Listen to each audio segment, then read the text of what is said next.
Kiwango bora sana kilichoonyeshwa na kiungo mkabaji wa RS Berkane Mamadou Camara kutoka nchini Senegal kimeonyesha kuvutiwa kwa klabu mbalimbali kutoka barani Afrika na klabu kutoka nje ya bara la Afrika kuvutiwa na kiwango cha kiungo Mamadou Camara. Mamadou Camara ni kiungo mwenye urefu wa futi 6 akicheza nafasi ya kiungo mkabaji na klabu ya RS Berkane. Hapo jana wametawazwa kuwa mabingwa wa kombe la shirikisho barani Afrika akitumika na klabu ya RS Berkane kwa mchezo wa raundi ya pili dhidi ya Simba Sports Club. Mchezo wa raundi ya kwanza uliocheza katika uwanja wa manispaa ya jiji la Berkane ambapo kiungo Mamadou Camara aliibuka kama man of the match, yani kama nyota wa mchezo. Mamadou Camara alifanya vitu viwili. Kitu cha kwanza, kuziba mashambulizi ya klabu ya Simba kutoka kwake Jean Charles Ahoua pamoja na Elie Mpanzu. Alikuwa akitembea nao mguu kwa mguu. Hiyo ndio kazi aliyoifanya siku ya mchezo uliochezwa katika uwanja wa manispaa ya jiji la Berkane. Kitu cha pili ni kutumia urefu wake katika opportunities za mipira ya set pieces, ikiwamo mipira ya kona ambapo RS Berkane walinufaika na urefu wa Mamadou Camara kutoka kwa kona iliyopigwa kipindi cha kwanza, Mamadou Camara akitia kambani goli lake la kwanza katika michuano ya kombe la shirikisho barani Afrika, ikiwa ni michezo ya fainali.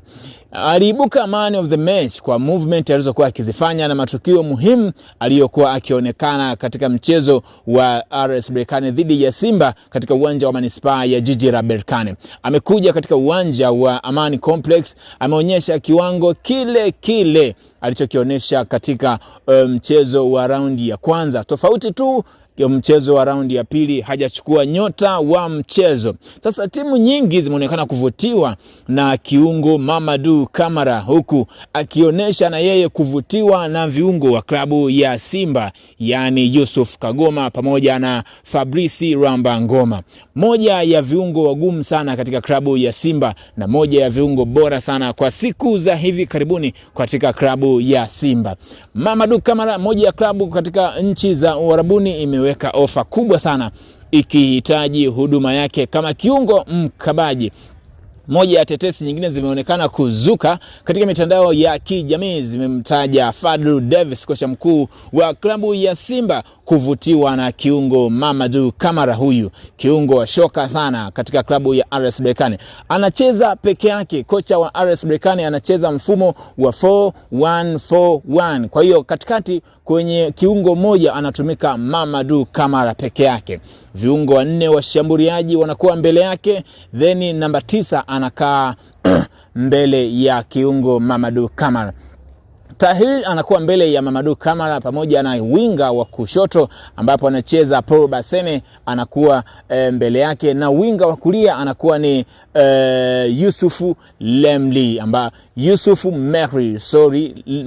Yusufu Mehri ambaye anacheza mbele ya Mamadou Camara. Hawa wote wamenufaika na ubora wa Mamadou Camara kwa kuhusika kwenye magori mbalimbali, kwa kuhusika kwenye nafasi muhimu ambazo RS Berkane inazitumia ikiwa inamiliki mpira. Pia RS Berkane inanufaika ikiwa haina mpira. Mamadou Camara anahusika kabisa kwenye ukabaji. Ukiangalia mechi ya klabu ya Simba dhidi ya RS Berkane uliochezwa katika uwanja wa manispaa ya jiji la Berkane, angalia vizuri movement za Mamadou Camara alizokuwa akizifanya.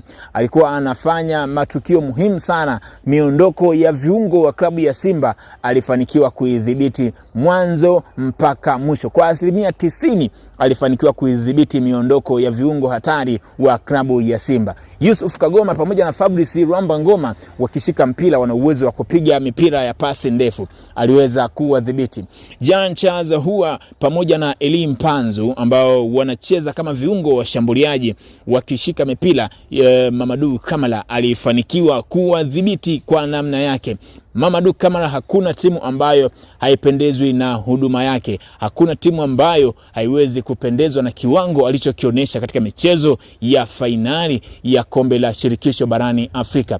RS Berkane ikinufaika na Mamadou Camara imeruhusu magoli matatu toka michuano ya kombe la shirikisho inaanza, ikiongozwa na kiungo Mamadou Kamara kama safu ya ulinzi wa kati pamoja na ulinzi wa nyuma ukiongozwa na Yusuf Dayo ambaye naye ni urefu wa futi 5 na pointi. Kwa hiyo viungo na beki wa klabu ya RS Berkane wote wametawaliwa na watu warefu kweli kweli.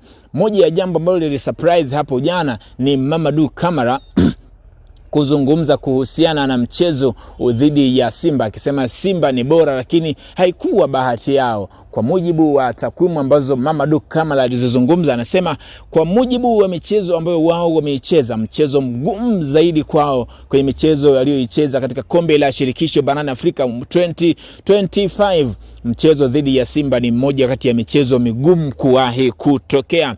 Yeye ni kiungo mgumu lakini amekutana na viungo wagumu, ndio maana akafanikiwa kuchukua nyota wa mchezo. Kinachofanya mimi niwe bora ni kukutana na watu walio bora zaidi yangu.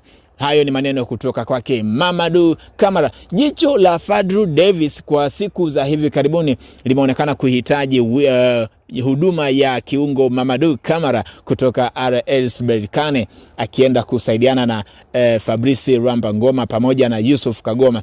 Unaionaje Simba ikiwa Mamadou Kamara ataingia katika kikosi cha Fadlu Davis, ikiwa Faisal Salum Abdalla naye anatajwa kujiunga na viunga vya klabu ya Simba mwaka 2025-2026, ambaye kwa sasa anaitumikia klabu ya Azam FC. Faisal Salum Abdalla ambaye anahitajika pia na klabu ya Kaizer Chiefs kutoka Afrika Kusini, anahitajika pia na wadhamini wake wa mwanzo Young Africans ambao wanahitaji pia huduma ya Faisal Salum Abdalla. Hakuna timu ambayo pia inakataa huduma ya Faisal Salum Abdalla, kiungo namba 10 bora kuwahi kutokea nchini Tanzania, ambaye Nasr bin Nabi amemtengeneza Faisal Salum Abdalla kama kiungo namba 10. Ikumbukwe Faisal Salum alikuwa akicheza nafasi ya kiungo mkabaji, sasa amebadilishiwa majukumu, anacheza kama namba 10. Mamadou Kamara vipi akitua Msimbazi wana Simba? Tupa komenti yako hapo ukituambia nini kitaendelea ikiwa Mamadou Kamara, kiungo mrefu sana futi 6, atatua katika viunga vya wekundu wa Msimbazi Simba. Hii ni Flow Updates na kuletea yote yaliyojiri huko. Hilo ni jicho la tatu kutoka katika nyanja mbalimbali na duru ambazo Flow Updates inazo. Usisahau kusubscribe, comment, like, share, bonyeza alama ya kengele kupata taarifa mpya kutoka kwenye peji yetu. Uwe na wakati mwema.